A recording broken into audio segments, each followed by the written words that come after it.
Today we will find the expression for the electric potential, electrostatic potential due to electric dipole at any general point or at any arbitrary point.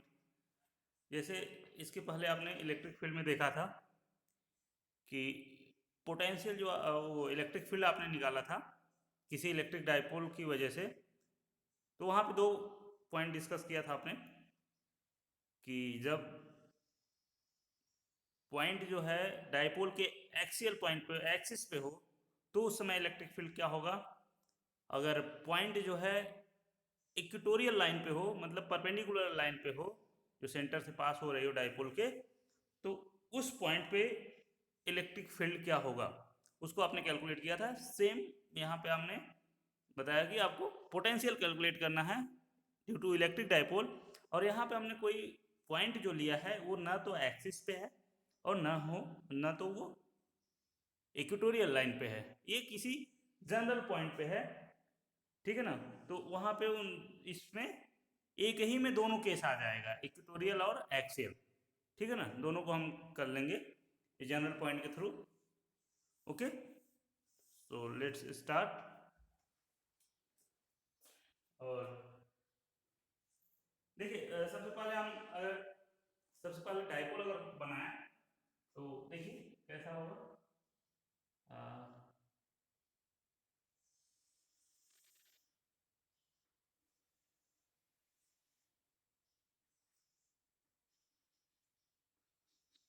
हमने बता दिया कि ये कोई जो है dipole है। यहाँ पे जो है हमने बोल दिया माइनस क्यू चार्ज रखा हुआ है, this is minus Q charge and here it is plus Q charge. ठीक है ना, यहाँ पे एक पे माइनस क्यू चार्ज एक जगह और प्लस क्यू चार्ज रखा हुआ है। और इनके बीच का जो सेपरेशन है वो सेपरेशन हमने मान लिया, इनके बीच का सेपरेशन जो है ये 2a है। ठीक है, ठीक है बेटा, 2a डिस्टेंस है। तो यहाँ पे जो सेंटर पॉइंट होगा, late us say this is centre point and centre से हमने मान लिया कि ये पॉइंट जहां पे आपको at any general point, let us say this is point P, let us say this is point P,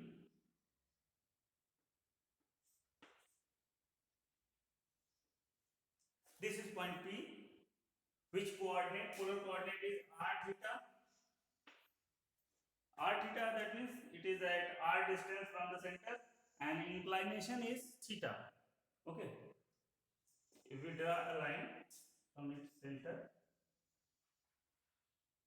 uh,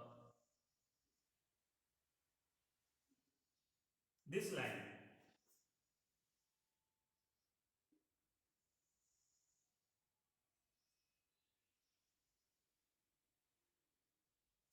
this is center point, this line at represent, this is r vector r distance, this is position vector.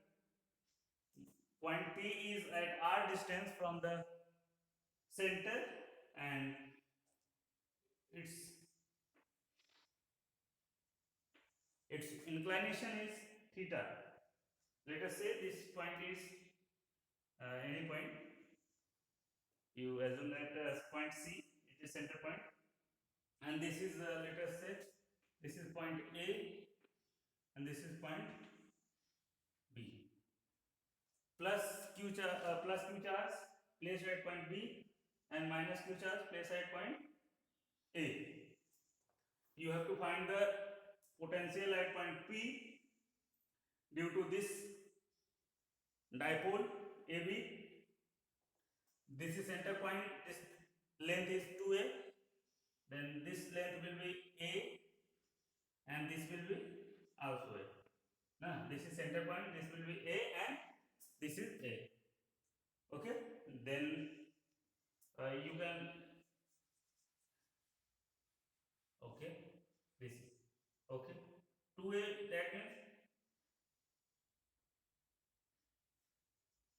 this is total length of dipole is 2a from center, it's half. Okay, now we are going to calculate total potential at point P due to this dipole. That means there is two charge system, na, plus q one and minus q other.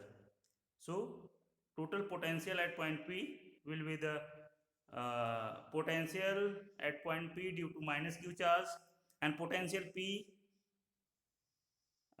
due to plus q charge. There generally इन दोनों को हम क्या करेंगे, इन दोनों potential को निकाल के, मतलब प्लस क्यू की वजह से और माइनस क्यू की वजह से इन दोनों को सम कर देंगे, इन दोनों को ऐड कर देंगे, तो वो टोटल पोटेंशियल देगा एट पॉइंट पी।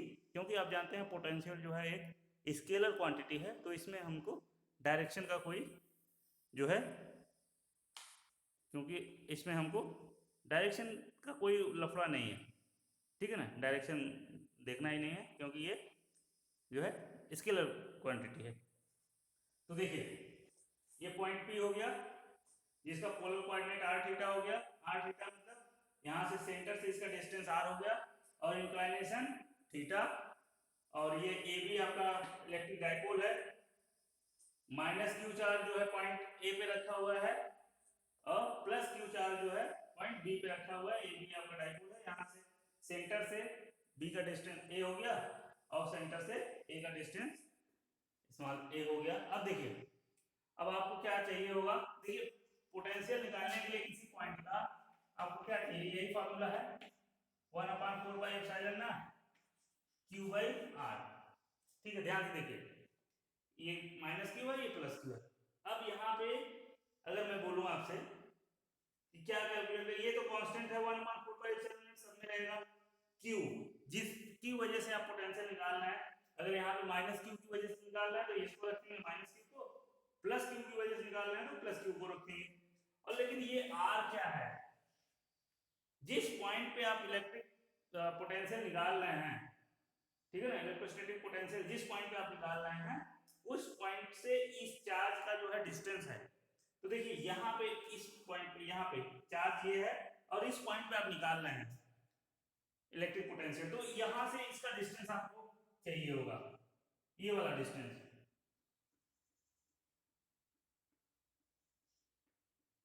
ठीक है, ये वाला डिस्टेंस आपको चाहिए, ठीक है ना, ये डिस्टेंस आपको मालूम करना है। फिर एक डिस्टेंस ये होगा,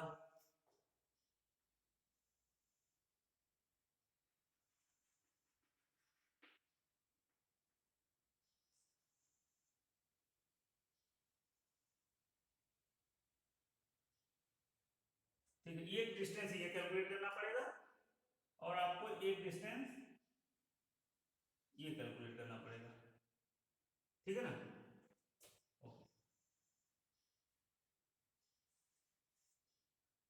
ये दोनों डिस्टेंस आपको निकालनी है, एपी एंड बीपी, ठीक है ना। ये दोनों अगर डिस्टेंस आपको मालूम हो गया तो आप दोनों चार्ज की वजह से पॉइंट पी पे आप पोटेंशियल लिख सकते हैं।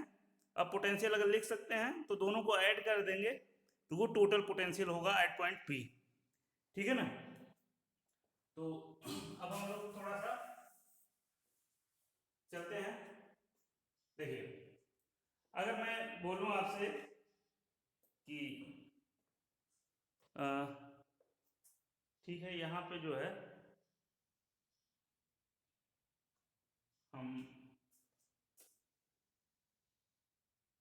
देखिए यहाँ पे सिंपली हम लिख रहे हैं, देखिए क्या जरूरत पड़ेगी, उसके बाद हम जो भी चीज की जरूरत पड़ेगी उसको हम उस अकॉर्डिंग जो है ऑब्टेन करें, मतलब निकालते चलेंगे। पहले लिख लें हम यहाँ पे दोनों की वजह से पोटेंशियल ना,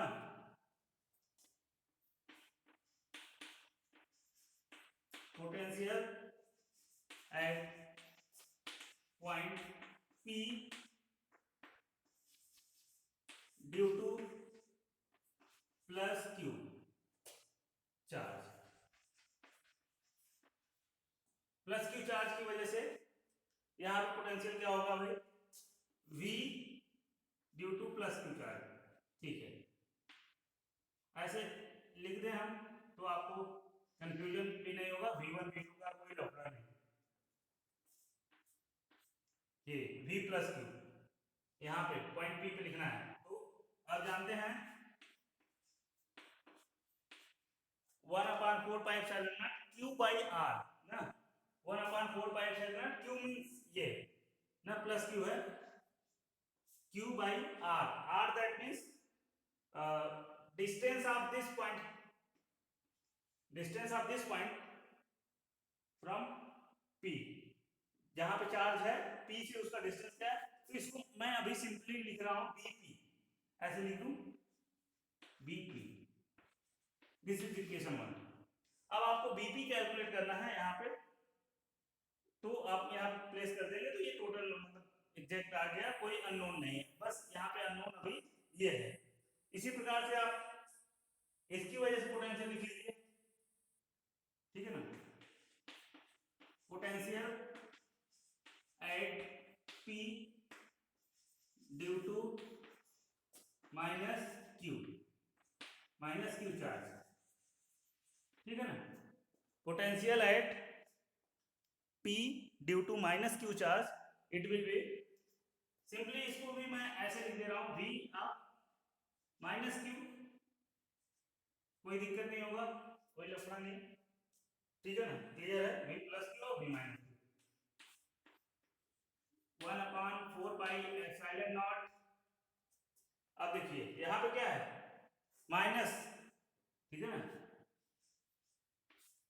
ये कंफ्यूज नहीं होंगे, वहां पे इलेक्ट्रिक फील्ड में हमने माइनस चार्ज रहता था फिर भी हम माइनस नहीं लेते थे, लेकिन इलेक्ट्रिक पोटेंशियल में लेते हैं, क्योंकि इलेक्ट्रिक पोटेंशियल क्या है, स्केलर क्वांटिटी है, ठीक है ना, वहां पे जो माइनस होता था वो डायरेक्शन को रिप्रेजेंट करता था, उससे हम डायरेक्शन को फाइंड करते थे, लेकिन यहाँ पे क्या है, ये तो स्केलर क्वांटिटी है, तो इसमें डायरेक्शन का कोई लफड़ा ही नहीं, तो हम इसको ऐसे ही लिखेंगे 1/4 minus Q upon R, R means minus Q का P से डिस्टेंस, ये क्या है AP, इसको लिख दें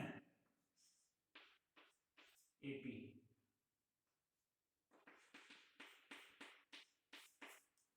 दिस इज इक्वेशन 2। अब देखिए आपका काम क्या है, सिर्फ अब और कुछ नहीं है, टोटल पोटेंशियल P पे क्या होगा, ये V प्लस क्यू और V माइनस क्यू को सिंपली ऐड कर देंगे तो ये टोटल पोटेंशियल आ जाएगा। अब आपका काम बस इतना है कि VP BP और AP निकालना है। अगर BP और AP अगर आप कैलकुलेट कर लें, अगर BP और AP अगर आप कैलकुलेट कर पाएँ तो इसकी वैल्यू इसमें पुट कर देंगे, बस आ गया हमारा आंसर। तो अब देखो, हाँ ठीक है, इतना हो गया सबका। अब आगे चलते हैं, देखिए अगर मैं यहाँ पे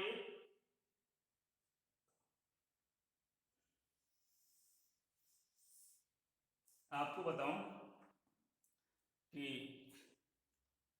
जो है थोड़ा सा हमको ये डाइपोल के नीचे थोड़ा सा इरेज करना पड़ेगा, अभी अभी तो देखिए ठीक है, अभी जब करना पड़ेगा तो करना पड़ेगा, अभी तो जो है उसको देखिए पहले।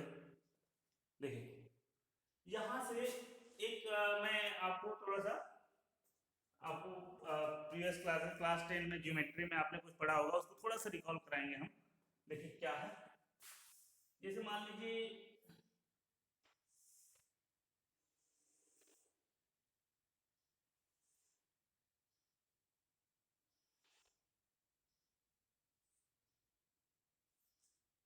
जैसे ये पॉइंट ए है या ओ है, ये पॉइंट ओ है, ओ से निकलना है, तो ये अगर पॉइंट एम है, इसका लेंथ कुछ है, ठीक है ना, इसका लेंथ कुछ है ओ एम का, ठीक है ना।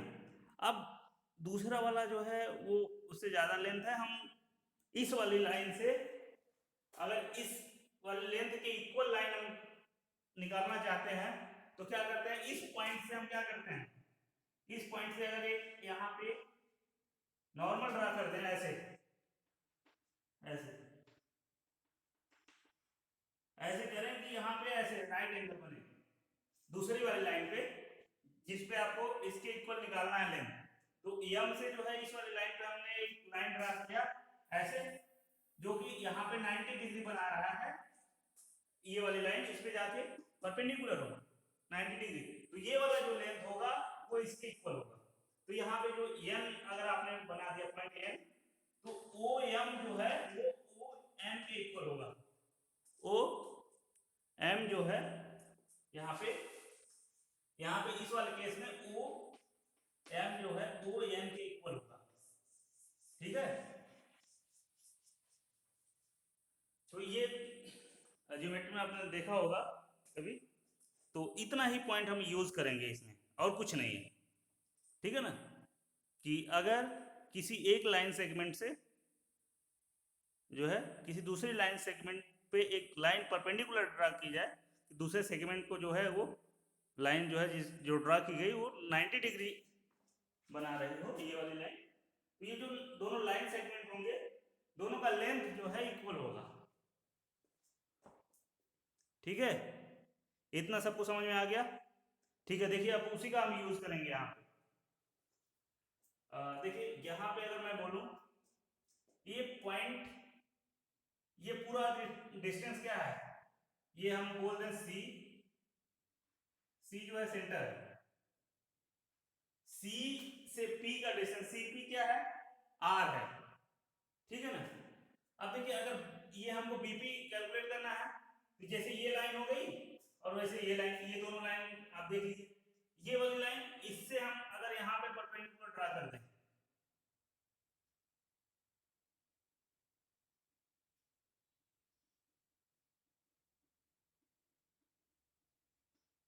ठीक है, ये वाली लाइन जो है यहाँ पे ये देखिए 90 डिग्री बना है, ये परपेंडिकुलर हो गया। अब हमने बी से इस पे परपेंडिकुलर डाला, जैसे हमने बोल दिया ये point M, this is point M, वो जो है परपेंडिकुलर लाइन आप बी से लाइन ए पीसी पे लाइन आपने ड्रा किया, परपेंडिकुलर कट कर रहा है उस पे एट पॉइंट एम। क्लियर है? ठीक है, और इसको थोड़ा सा इरेज करेंगे हम, इरेज करें।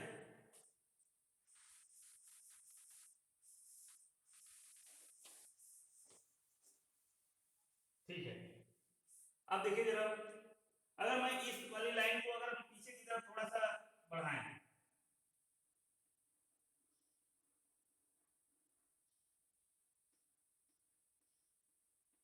देखिए ये वाली लाइन अगर हम सीपी लाइन या पीसी लाइन इसको पीछे की तरफ बढ़ाएं तो ये लाइन ऐसे ही आएगी क्या, ऐसे ही आएगी ना। ठीक है, अगर ये एंगल थीटा है तो ये भी एंगल कितना होगा, थीटा होगा भाई, अभी सी बात है।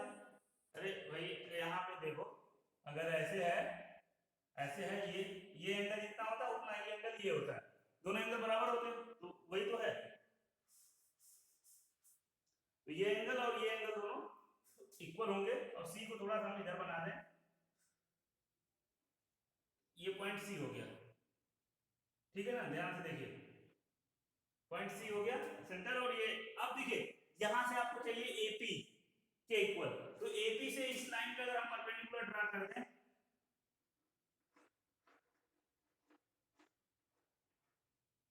देखिए एपी से हम इस लाइन पे परपेंडिकुलर ड्रा कर दिए, यहां पे हमने बोल दिया इसका कुछ नाम एन हो गया, m is the perpendicular point drawn from point P, ये B से इस पे, और ये n हो गया। तो अगर हम यहाँ पे बता दें कि यहाँ पे क्या होगा, AP will be equal to किसके इक्वल होगा, AP इक्वल टू NP होगा, और यहाँ पे BP इक्वल टू किसके होगा, MP होगा। देखो भाई इतना हमने ये अप्रोक्सीमेशन कर लिया, अप्रोक्सीमेशन क्या, वो वाला ज्योमेट्री का रूल वो यूज करके उसको मैंने इस तरीके से बताया है। आई थिंक ये क्लियर हुआ होगा, हुआ कि नहीं? ठीक है, ओके। अब देखो, अब हमको क्या करना है, एपी अगर कैलकुलेट करना है तो एनपी अगर कैलकुलेट कर लेंगे तो एपी हमको मालूम हो गया। अगर बीपी कैलकुलेट करना है देन, अगर एमपी कैलकुलेट कर लिया हमने मतलब बीपी आ गया। तो अब हमारा काम यही है एपी और बीपी कैलकुलेट करना। यहाँ पे देखो, मैं यहाँ पे लिखूं from right angle triangle what, पहले इसको ले लेते हैं B and C, from right angle triangle B and C, you have to find this distance na, cm, then cos theta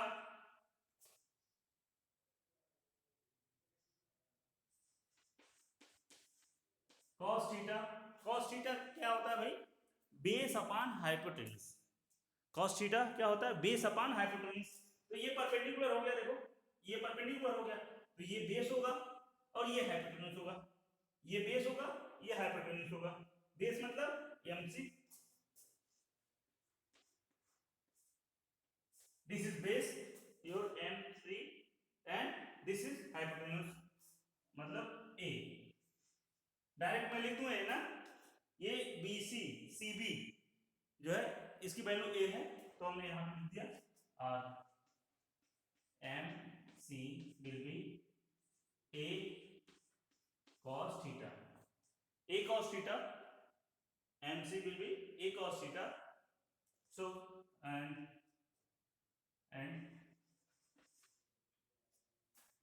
you have to calculate the MP calculate करना है ना, MP calculate करना है and MP equal to, MP क्या होगा भाई, ये इतना डिस्टेंस क्या होगा, देखो MP क्या होगा, अगर हम पूरा हमको मालूम है PC मालूम है, PC क्या है R है, this is R, this minus this कर दें, दिस माइनस दिस, तो ये आ जाएगा MP, आएगा नहीं भाई। तो देखो यहाँ पे क्या होगा, अगर मैं बोलूं इसको PC माइनस MC, ये आ गया MP, ये MP will be equal to PC means R हो गया और ये MC मींस अभी कैलकुलेट किया है a cos theta, this is equation, this is equation third, ठीक है ना, दिस इज इक्वेशन थर्ड। आपने कैलकुलेट कर लिया कि इक्वेशन थर्ड क्या है, जो है यहाँ पे आपने एम की वैल्यू कैलकुलेट कर लिया। इसी प्रकार से आप क्या करेंगे अब कि एपी मतलब एनपी की वैल्यू कैलकुलेट कर लें तो एपी आ जाएगा, ठीक है ना। अब देखो from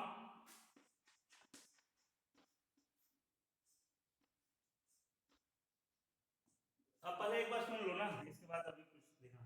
from right angle triangle this AC या ANC, from this right angle triangle ANC, okay ANC, from this right angle triangle cos theta will be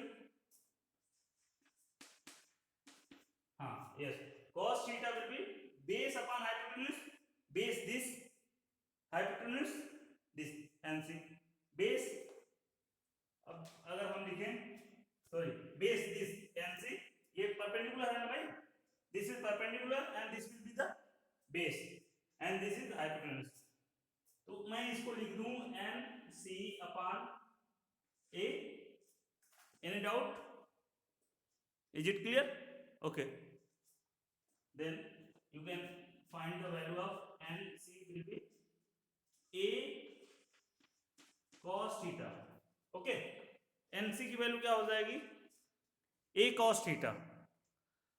अब इसी प्रकार से so then value of AP or NP, then NP ये value P से N का distance, ये क्या हो गया भाई PC प्लस NC या CN, ठीक है ना। This plus this equal to this, ठीक है ना, NP equal to PC plus CM या एनसी जो भी है, सीएम सीएम, ये एनसी या सीएम दोनों का वैल्यू सेम है, ठीक है ना। अरे भाई इसको ऐसे भी लिख दो ना, सीएम, कंफ्यूज नहीं होंगे, ठीक है ना। ये वही है एनसी या सीएम, ठीक है, इसको हम लिखने की जरूरत नहीं, समझ रहे हैं उतना, आप समझ पा रहे होंगे। तो अब देखिए दोनों की वैल्यू रख दीजिए, आ गया ये आपका N P will be equal to what, PC, this means R, और this NC a cos theta, a cos theta, ठीक है ना। ये एन एनपी जो है आपका किसके इक्वल है, एपी के भी इक्वल है, और ये एमपी जो है आपका बीपी के भी इक्वल है। This is equation 4, this is equation 4, ठीक है ना, this is equation 4, okay. Now putting the value of this AP and BP from equation 3rd and 4th in equation 1 and 2, बस यहाँ पे देखो, ठीक है, तो मैं यहाँ पे लिख दूँ क्या, मैं ऊपर वहाँ जहाँ अप्रोक्सीमेशन लिखा हूँ यहाँ पे लिख सकता हूँ क्या, ठीक।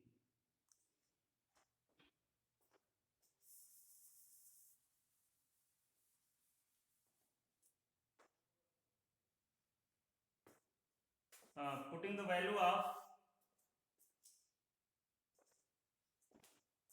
यहाँ पे अगर मैं लिखूं putting the values of what, BP, जो कि यहाँ पे आपने लिखा है BP and AP, BP and AP, putting the value of BP and AP from equation 3rd and 4th, from equation 3rd and 4th, from equation 3rd and 4th, from equation 3rd and 4th in equation 1 and 2, ऐसे आप लिख सकते हैं। That mean देखो भाई, अभी हम बता रहे हैं आपको कि क्या पहले क्या लिखना है, उसको थोड़ा सा आप ध्यान रखेंगे, क्योंकि पहले देखिए कंस्ट्रक्शन के बारे में हमने कुछ लिखा नहीं ना, वो मैं आपको सिर्फ बता दिया हूँ, तो वो आप अपने से लिख सकते हैं, ठीक है ना। अभी हम बोल देंगे क्या लिखना है, ठीक है। अभी आप ध्यान से समझिए पहले ये क्या हो रहा है, इन दोनों की वैल्यू रख दीजिए आप, बीपी और एपी की वैल्यू रखिए, बीपी की वैल्यू यहाँ पे प्लेस करिए, so B plus Q will be 1/4 pi epsilon naught, 1/4 pi epsilon naught Q by BP, BP this will be r minus a cos theta, r minus a cos theta, ठीक है। और and v minus q will be 1/4 pi epsilon not, इस वाले equation में second में minus q upon AP, value of AP is this r plus a cos theta, this is r plus a cos theta, yes. In this way you have find the value of v plus q and v minus q, that is potential at point P due to plus q charge and due to minus q charge, and now you have to add these two b plus q and b minus q. So now we are going to erase this thing. Okay.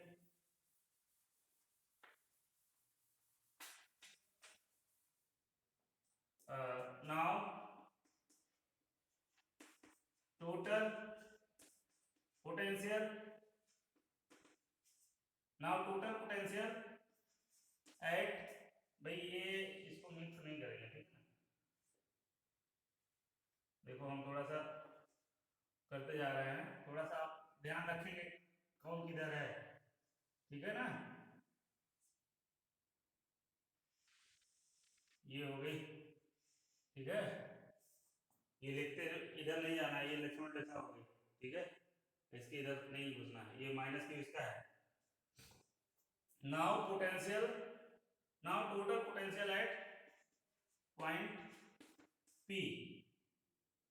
is given as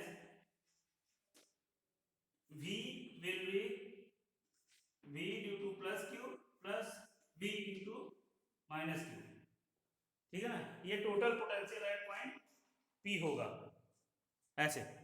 अब देखो इसको अगर हम V की value लिखें,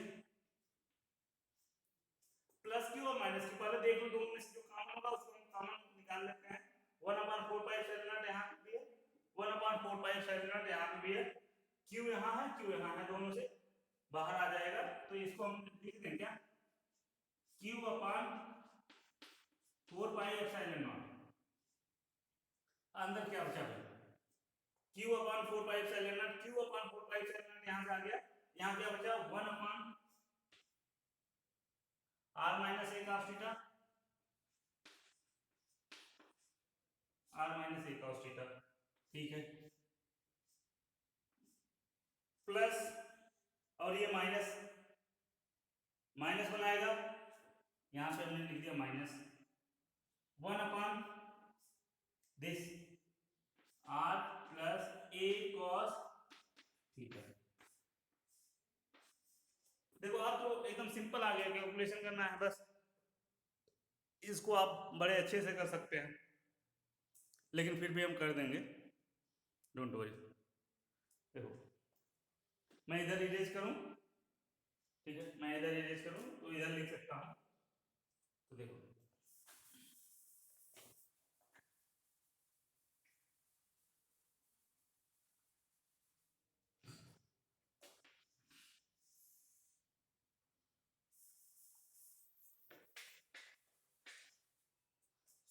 देखो यहाँ पे अगर मैं लिखना चाहूं V will be equal to Q/4πε0, Q/4πε0। अब इनका एलसीएम अगर हम लें, देखो भाई इनका अगर एलसीएम अगर हम ले लें तो इसको डायरेक्ट हम मल्टीप्लाई करके लिखना चाहेंगे। एक बार आप समझ लीजिए, this is a minus B और a प्लस बी। ये अगर इसको a मान लें r को और इसको b मान लें तो ये क्या हो गया, a माइनस बी और a plus B. a minus B into a plus B क्या होता है, a square minus B square. इसको मैं डायरेक्ट लिखना चाहूँ तो आप समझ पाएंगे, r square minus a square cos square theta. समझ पाए ना। इन दोनों को अगर मल्टीप्लाई, एलसीएम क्या होगा, एलसीएम दिस इंटू दिस होगा, और इन दोनों को अगर मल्टीप्लाई करेंगे तो वही वाले फार्मूले से मल्टीप्लाई होंगे, a प्लस बी और a minus B, a square minus B square, मतलब r square minus this square, मतलब a square cos square theta, वो लिख दिया हमने। एंड नाउ अब ये वाला टर्म यहां जाएगा, ये वाला टर्म यहां जाएगा, ये वाला टर्म यहां लिख दे रहे हैं। देखिए r plus a cos theta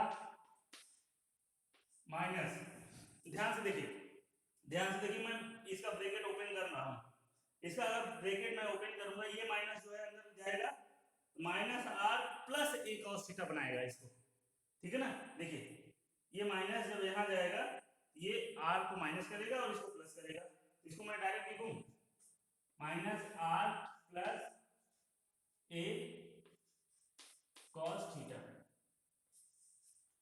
minus R plus A cos theta. I think ये समझ में आया होगा कैसे हुआ। ठीक है, देखिए ये हो गया ए कॉस थीटा। अब यहाँ से प्लस आर माइनस आर गया, कैंसिल आउट। तो अब देखिए बी इक्वल टू क्या आ गया, Q upon 4 pi epsilon naught into a plus a, मतलब 2a cos theta, 2a cos theta आ गया भाई, 2a cos थीटा होगा अपॉन आर स्क्वायर माइनस ए square cos square theta, R square minus ए square cos square theta.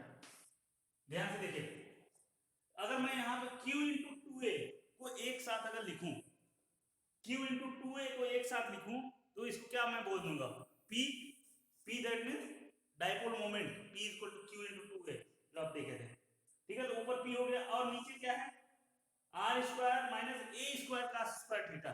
अगर a की value r के comparison, देखो r यहाँ से यहाँ तक है, a जो है ये है, तो a की वैल्यू r के कंपैरिजन में बहुत कम है, तो इसलिए a को क्या कर सकते हैं, हम नेग्लेक्ट कर सकते हैं।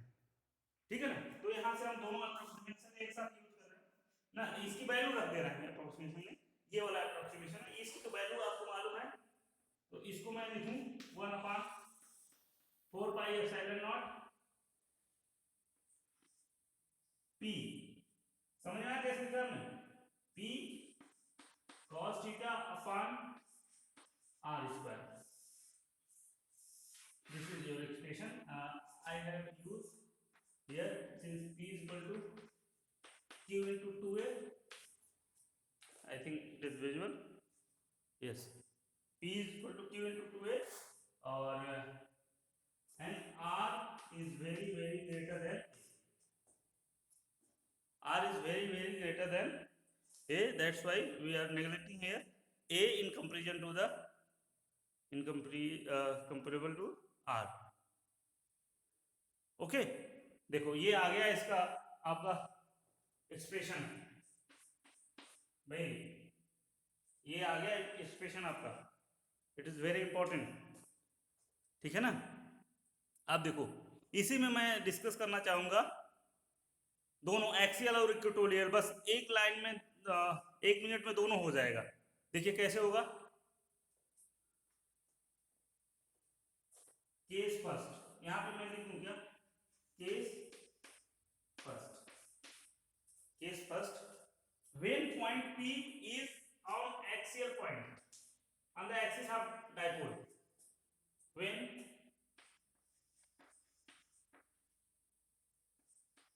point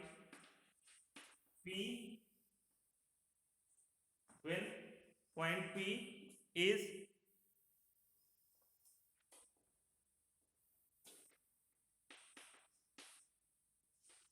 on axis of, when point P is on axis of dipole, when point P is on axis of dipole, then theta की वैल्यू क्या हो जाएगी भाई, जरा हमको बताओ। यहाँ से ये पॉइंट P अगर यहाँ से आके इसके एक्सिस के लॉन्ग हो गया, यहाँ पे मान लो पॉइंट P यहाँ पे आ गया, तो ये थीटा क्या हो गया, थीटा यहाँ से तो थीटा है, अगर ये ऐसे ऐसे आते हुए यहाँ पे आ गया इस लाइन पे, तो थीटा की वैल्यू क्या हो गई, 0 ना हो गई कि नहीं, थीटा की वैल्यू, ये थीटा की वैल्यू 0 हो गई।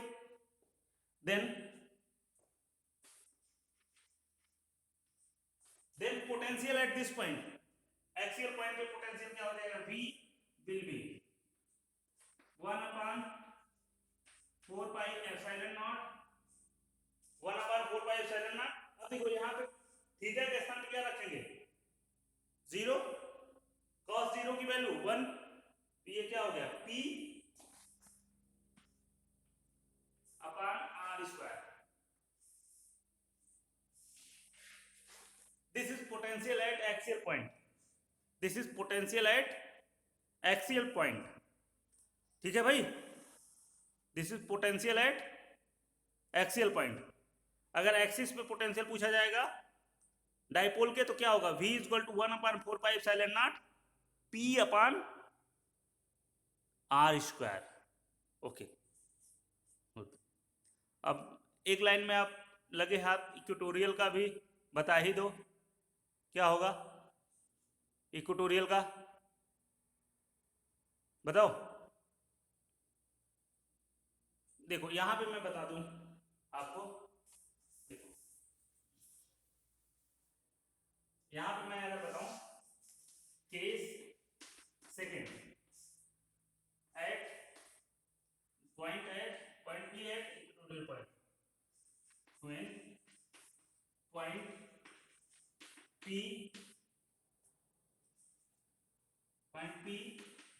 is on equatorial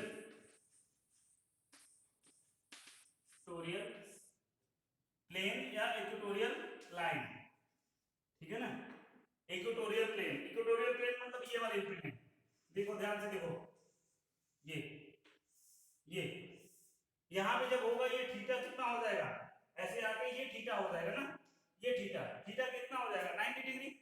तो यहां पे then theta will be 90 degree, theta will be 90 degree, तो v विल बी, अब देखो यहां पे cos 90 की वैल्यू क्या होगी, 0 होगी, तो यहां 90 की वैल्यू रखोगे cos 90 की वैल्यू 0, तो ये पूरा टर्म 0 हो जाएगा, 0 इंटू समथिंग, तो ये आ जाएगा 0।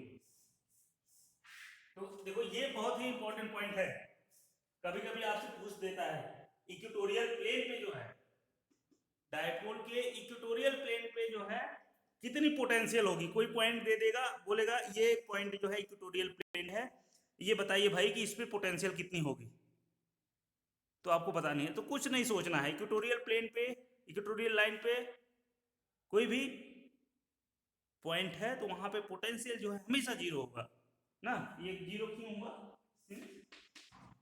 cos 90 is equal to 0।